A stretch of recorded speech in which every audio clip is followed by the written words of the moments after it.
Former Representative Tulsi Gabbard, Democrat of Hawaii, ripped into Representative-elect George Santos over his embellishments and fabrications about his background, asking him point blank, "Do you have no shame? If I were one of those in New York's third district right now, now that the election is over and I'm finding out all of these lies that you've told, not just one little lie or one little embellishment. These are blatant lies. My question is, do you have no shame?" Gabbard asked while filling in for Fox News host Tucker Carlson in an interview with Santos on Tuesday evening. Do you have no shame? And the people who are now, you're asking to trust you to go and be their voice for them, their families, and their kids in Washington? Tulsi, I can say the same thing about the Democrats, Santos replied. Look at Joe Biden. Joe Biden has been lying to the American people for 40 years. He's the president of the United States. Democrats resoundingly support him. Do they have no shame? Gabbard interjected, saying that her question was not about the Democrats.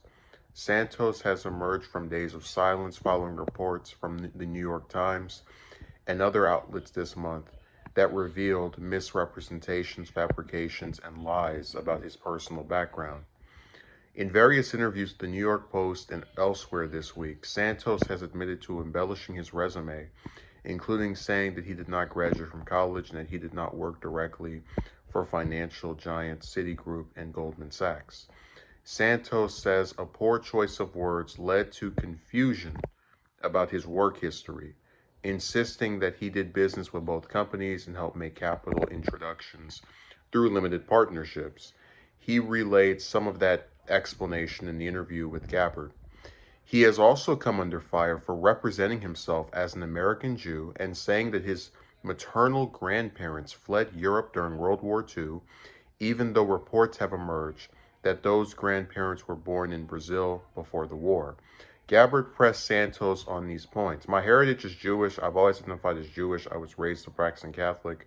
Santos said, not being raised a practicing Jew, I've always joked with many friends in circles, even within the campaign. I'd say, guys, I'm Jewish. Remember, I was raised Catholic. So look, I understand everybody wants to nitpick at me. I'm going to reassure this once and for all. I'm not a facade. I'm not a persona. I have an extensive career that I worked really hard to achieve. And I'm going to deliver from my experience because I remain committed in delivering results for the American people, Santos said.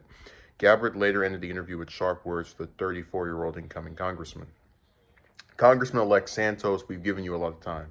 I think the time that is owed is to the people of New York's third. It's hard to imagine how they could possibly trust your explanations when you're not really even willing to admit the depth of your deception to them, Gabbard said. Gabbard is the second former Democratic member of Congress to interview Santos this week. He also spoke with former Representative Anthony Weiner, who resigned in 2011 after the revelation of sexually explicit messages he sent to a minor on WABC radio this week. I remember that Weiner story.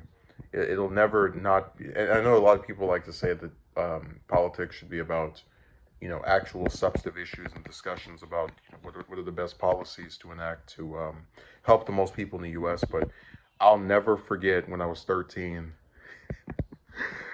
the representative whose last name was Weiner getting in trouble and resigning over a controversy where he put a picture of his banana on Twitter and sent it to some I'll never not think that was funny. The only part I don't think was funny is sending it to a minor, but outside of that, it was pretty entertaining. Now let's get into this interview.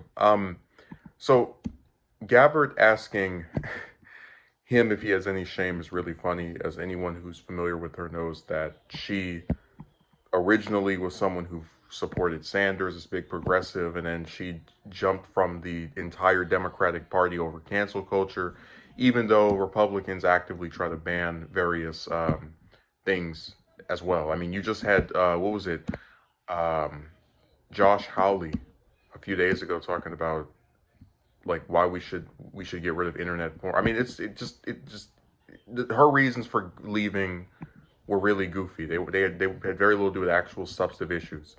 So her asking anyone if they have shame is what's really amusing me. But um, it's interesting how hard she went in the paint on this guy. because he brought up Biden lying, which is true. Biden has lied about multiple things. Whether you're talking about corn pop or when he plagiarized Robert Kennedy and Hubert Humphrey and all these other people during his 1988 presidential campaign.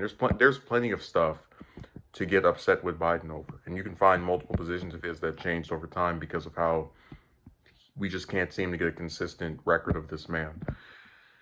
But what I really wish Santos would have said, because this has been my point, him lying about his grandparents, not being Jewish or in any of the stuff related to World War II, that's bad.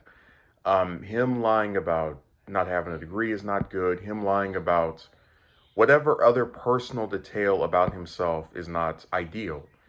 But those lies do not make him the first politician to make up things about their background, nor do any of them prove that he is ineligible to hold the seat that he was elected to.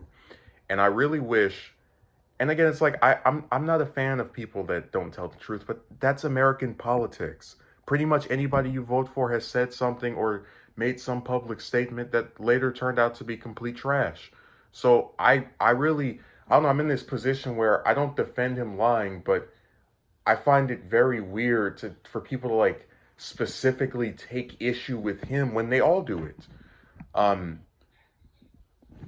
so I think he should stay in the house. And I think her interview was hilarious because she tried to press him when she should be pressed herself over her various statements.